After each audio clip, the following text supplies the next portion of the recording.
executive echo, executive echo, executive echo, executive echo. Again, welcome to Executive Echo, where we sit with different experts in the market, talking about a variety of inspirational and success content, so that our future leader, they can learn from the existing one. And today, I'm happy to host my brother Mark.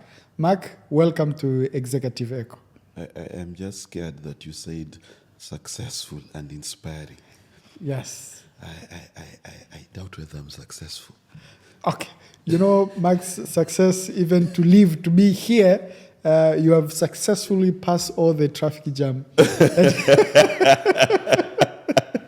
And you're quite alive. Mark, you know, for me, I know you are more on communication expert, yes. strategist. Yes. You're also a writer. Actually, yesterday I was looking for your book. Yeah, but I think your copy. I don't know. I forgot. Exactly. Yeah. But now, since you are here, Yes. most of our listeners and our viewers, they want to, of course, to learn from your path, challenges, of course, so that they can learn and become the better version of our past generation. So, Mark, welcome to Executive Echo. But listener will ask themselves, who is Mark? Wow. Let me tell you a story. In 2015, my dad was asked by one of his colleagues, what does your son do? And he said, I don't know. Okay. Then about a month later, my son, who was about 5 at the time, was asked, what does your dad do? Then he said, Dad picks up calls and walks around, you know, because my career has been quite off the beaten path. By that I mean, my main course is communications. Yeah. But I'm a communication strategist. Yeah. Which means behind marketing, behind sales, behind PR, behind behavioral change exercises, behind PsyOps, political communication, all of that, that's what I do. Yeah. So basically, I like to define it as the engine behind the creation of what the client finally sees. 100%. So before you do an advertisement, about a product or a service, what I do is I do the ideation behind it. What's the target audience? How will that audience want to perceive your product or service? What kind of impact do you want to have? And how long should it last?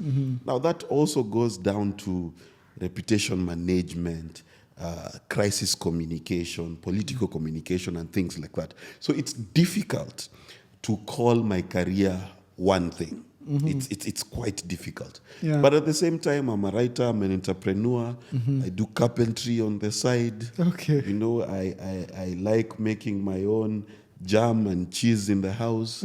Yeah, so I'm one of those people that God gave a lot of talents. Yeah. And so I dislike to define myself because today I'm in Tanzania.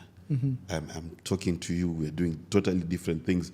Next day, I'm in the States doing other things. You know, so it's been a mixture of a journey, and that has been benefited because everything that society does requires communication. Yeah. So even from the security field, for example, I've done very many security-related communications around counterterrorism, peace between countries, peace building between communities. You know, I have been down the block. Yeah. I have sold everything from beer to peace. And actually, Mark, that's quite interesting, and the major part of the invitation for this, so that we can gather different expertise into that, because communication, as much as other people, they will see it's a one-way sending of information, either communicating for the brand, communicating for the community. But the core basis, before we go deeper, what is communication? Now, I'm wondering whether to give you a philosophical answer or a technical answer. Let me give you a philosophical answer. The basis of society is that we have what is called a social contract. Yeah. Right? That we as human beings collected either as a nation, a tribe, a family, whatever you call it, we have an agreement as to how A, things should be, B, what we expect, and C, what to do when it goes wrong. Yeah. So I don't view communication as a tool of expressing ideas and receiving feedback on ideas. Which is, yeah. Yeah, because that's a standard communication definition. Channel, yeah. But I disagree.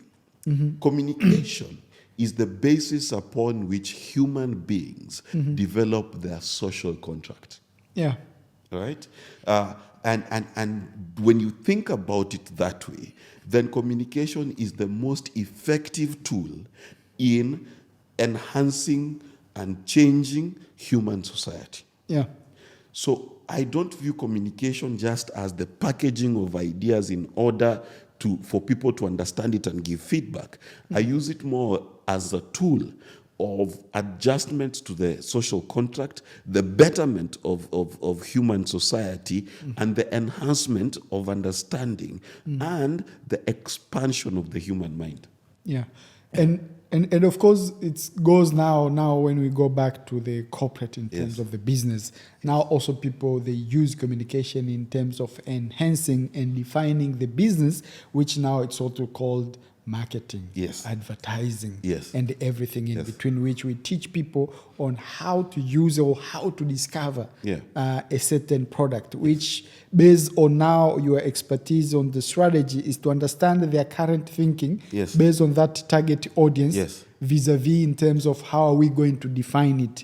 So as a strategist, what kind of tools are you using, and of course to define the strategy in between in terms of most of the listeners and the viewers and marketers, maybe they don't understand how communication and strategy and planning play part to cause the change of the behavior either for the community or for the brand? That's an excellent question, and you should interview me more because you ask very clever questions. So let's start here.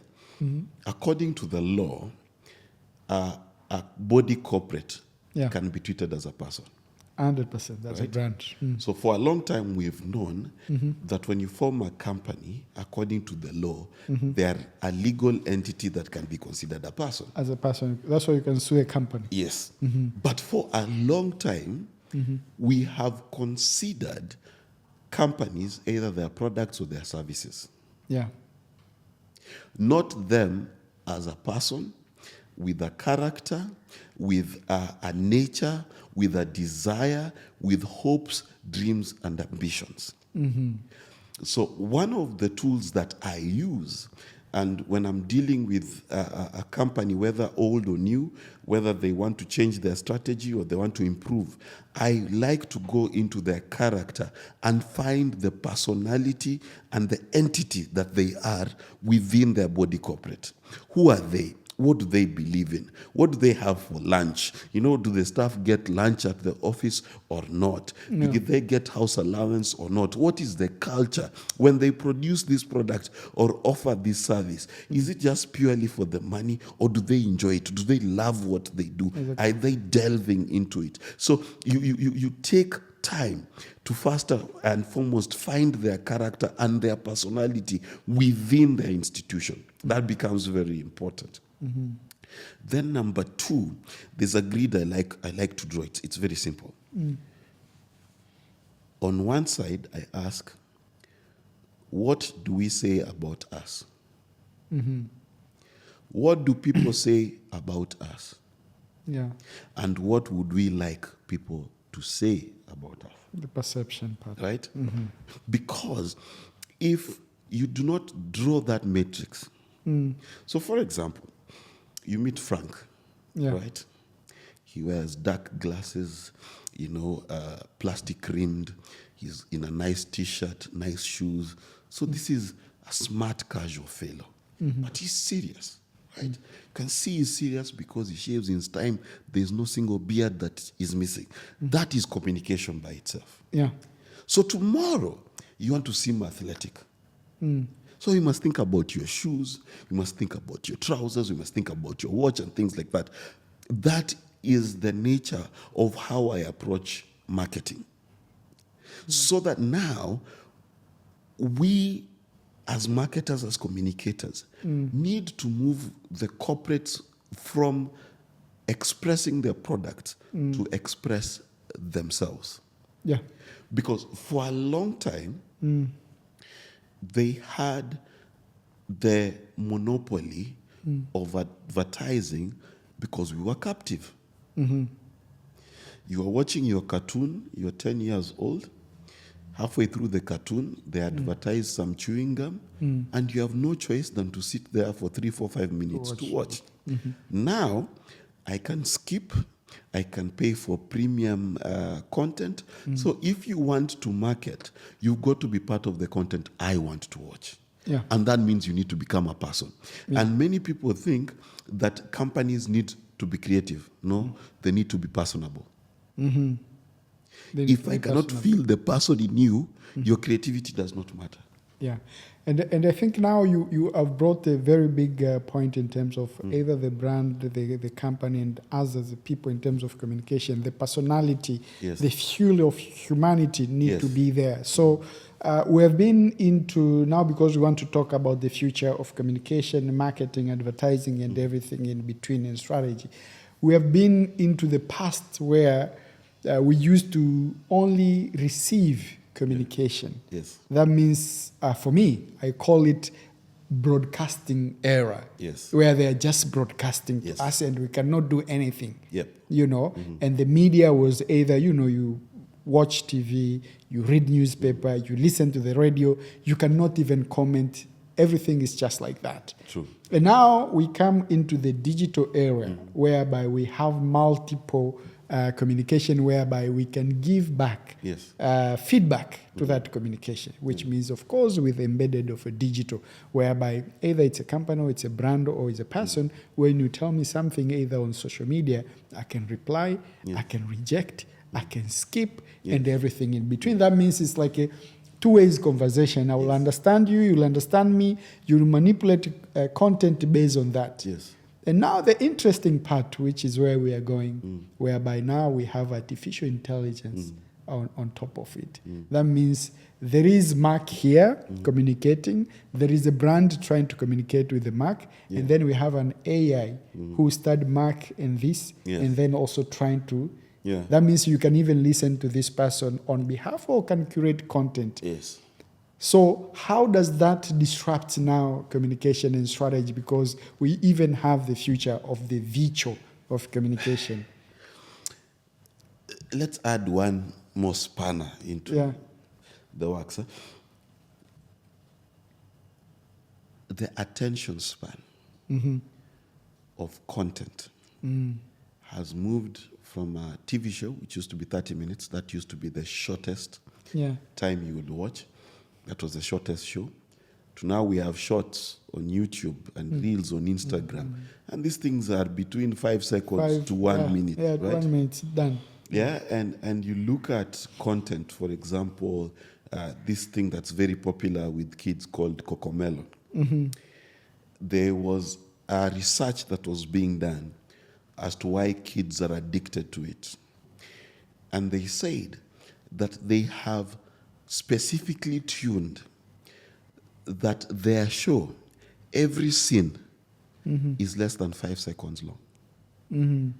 So your child is being bombarded with a new scene, new content every 5 seconds. It's addiction, right? Yeah. So what is going on is we are not waiting for a revolution. We're in the middle of it. 100% I agree. We're in the middle of it. Because I personally cannot sit here and remember the last time I saw an advertisement. Because either I skipped, I'm on premium, I'm paying for it, or simply I'm not paying attention. Yeah. However, I have successfully seen products and know of products. Yeah. How? Because now our marketing infrastructure is moving away from creating content for the purpose of simply advertising. Advertising, Marketing now has to become part of the content I want to consume. yeah. Okay, yes. Yeah. Influencing and everything. You know, it's no longer going to be experiential, whereby we get a few hats, a few umbrellas, and a few golf sticks. Then we go to the golf course. Then we make people play golf. Then we say in the middle of the golf, oh, this golf was sponsored by us. That's no longer going to work. 100%. It's not working. You've got to find a way of becoming part of that golf. Now, this is not something new, if I may. It is interesting. You know the Michelin star system? To basically mark hotels and know which is the best? The 4-star, 5-star. Yes. And yeah. I always wondered why a tire company would rate restaurants. But they sat down and realized they need to find a reason for people to use their cars outside of going to work. And what do they like to do? They like to eat. Yeah. So why don't we tell them where they can find good food? You see, if you're told today, we are in Mikocheni, that in Mbezi there's a nice place with very good food, we will drive there. I will go, yeah. Yes. So Michelin was able to embed itself into the culture of eating. And they're not producers of food, Yeah. right? Red Bull rarely tells you the ingredients that are in Red Bull because they're mostly terrible. Yeah.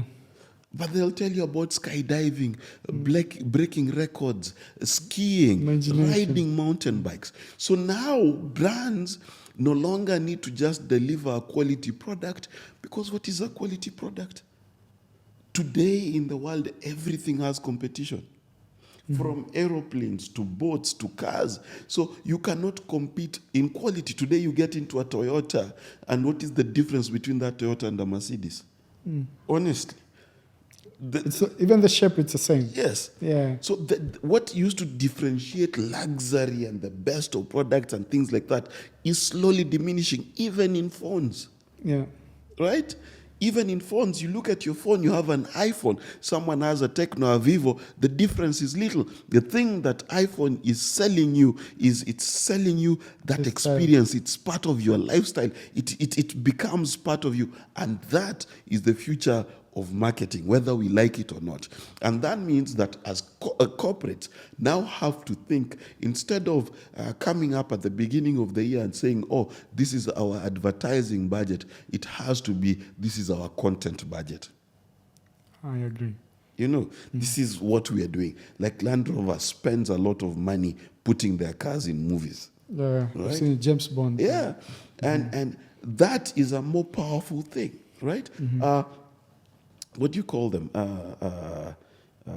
This car brand. Is it Lamborghini? I forget what it is. They stopped showing their cars at car shows. They show their cars at private jet shows. Yeah.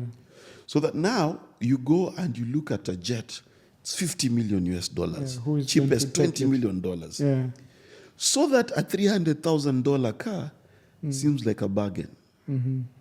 So they have changed what they're marketing. Yeah. They're not marketing you a car. They're marketing you a experience. lifestyle. Yeah. That you came for a jet, don't leave empty-handed, here is a car. Yeah. Rolls Royce. They have. Exactly. Rolls Royce it is. Yeah. Sitting in the back, like Yes. you're already in the jet. Exactly. So that kind of innovation is what is needed. Yeah. And if entities and companies do not do that, even the brand endorsements that are becoming popular are going to die. Yeah. And I think you put a lot of good case study, which the marketers, the communicators, and even as consumer, we have seen it, and we see we are actually bought into the lifestyle part of it. If you want to become X, Yes. you need to associate with this, Yes. so that you can be perceived that. Yes. And all the marketer, the strategists, the communists, they actually understand that. But what exactly is the challenge? Why are the marketer don't want to change it? They continue with, even if they're working with the influencer, for us, which we are in the industry. You see the client, they want you to give them the poster Yes. to post, rather than creating a good content and to embed themselves as a part of the storytelling without seeing the ad. What's the challenge for the shift? The challenge is, first and foremost, a lot of the people within the marketing departments of these firms Yeah. have goals based on eyeballs, not on hearts and minds. All right? Yeah. So when they're choosing a billboard, they'll say, aha, what's the most busy highway? Yeah. And then they count the number of cars and say there were 20,000 cars, so we must have at least gotten 20,000 eyes looking at our billboard. But do your brand need 20,000? Maybe it's a premium one. You need only 1,000. Exactly. And what did they see? How did they feel? How did your brand interaction with them matter to them? Now, that becomes a problem, because you cannot weigh a hat and say this hat had 10% love for my product and now it has 20%. Yes. That's the difficulty. So in terms of marketing, the matrices they use to measure have been simple in the past. You want a TV station, you get a report. A report tells you this TV station has 4 million viewers. So you put your advertisement there and you assume you are successful, because out of 4 million, 2 million saw your advertisement. But that is not what is happening anymore. What is happening now is these devices, our locations, our gender, our state of health are editing what we are seeing and impacting on what we are seeing.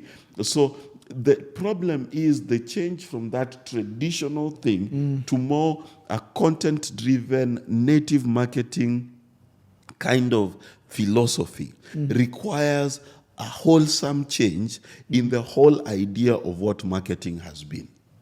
And it's scary. It is scary. Because if you're a company and you're successful, then you choose to be what we are saying creative. So you want to create a persona and create something. People are afraid of bad feedback. And change, yeah. People are afraid that people might not like the character you've developed. People are afraid that their clients will be shocked.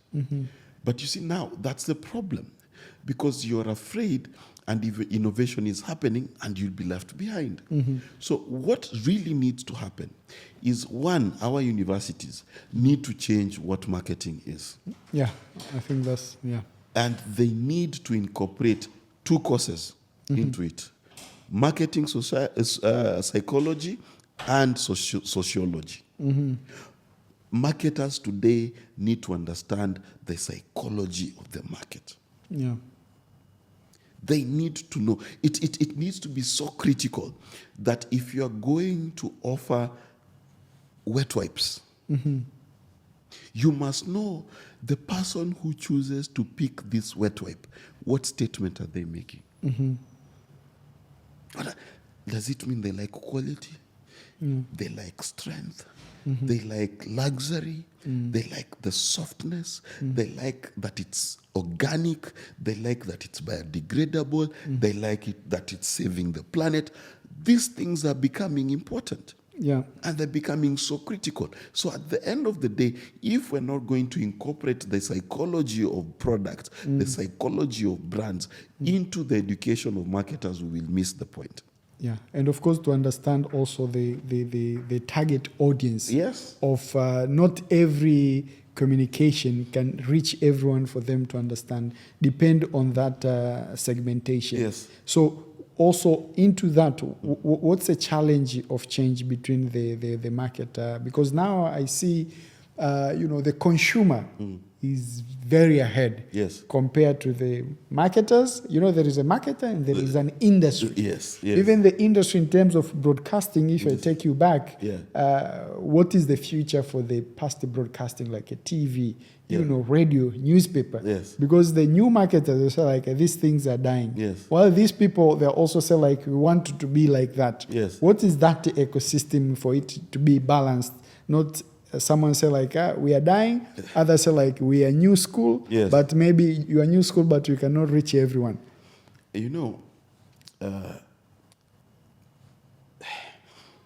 First, let me stratify my answers. First, there's something called know your customer. Yeah. Which the West does very well. And they do it very well in politics. If you listen to Trump, you listen to Kamala Harris, wherever they are, they know exactly what to say. Last 1 week, for example, Trump has been talking about women. Oh, women will be safe. I'll take care of women. Women don't need to worry. Harris, the other day says that she owns a gun, that if you break into her house, she'll shoot you. Those are not random statements. It's a target audience statement. Targeted audience, specific.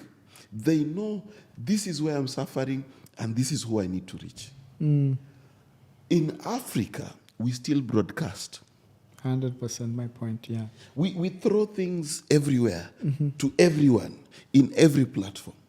So you'll find your TV ad is slightly adjusted for radio, slightly adjusted for a poster, and then slightly adjusted for digital. It does not work. 100%. You need to know your customer. And with technology today, you can even know what kind of quality of clothes, what time your client wakes up. Walmart was sued by a father because they sent his daughter, I think she was around 16, 17, a message congratulating her on her pregnancy and suggesting pregnant care products. 1 month, 2 months, the father was mad. You guys are crazy. Why are you sending this to my daughter? Daughter had a loyalty card. So every time she paid, they knew what product she was buying. Yeah, and what's the condition she would be in. Exactly. Now, she did not buy things for pregnancy. She just started buying different things because of what she desired because of her pregnancy. She didn't even know. 3 months later, she was found to be pregnant. That is how well you can know your customer. Yeah. And now with that decision-making kind of content, Yes. how does that make communication disruptive? It makes it disruptive because it becomes targeted. It becomes targeted in the sense that when you look at YouTube, TikTok, whoever is supplying you with content, they study you. So they give you all the suggestions, and every time you scroll, you find something you like. Yeah. Similarity. Exactly. Today, what is happening, when you pick up your phone, when you go on Netflix, you go on Amazon Prime, all this content from millions of content producers, they have studied you and known what to deliver to you. Yeah. Right? Now, what marketers, broadcasters, and even industries need to do is they need to know their customer and begin to feed their customer the experience they want. Yeah.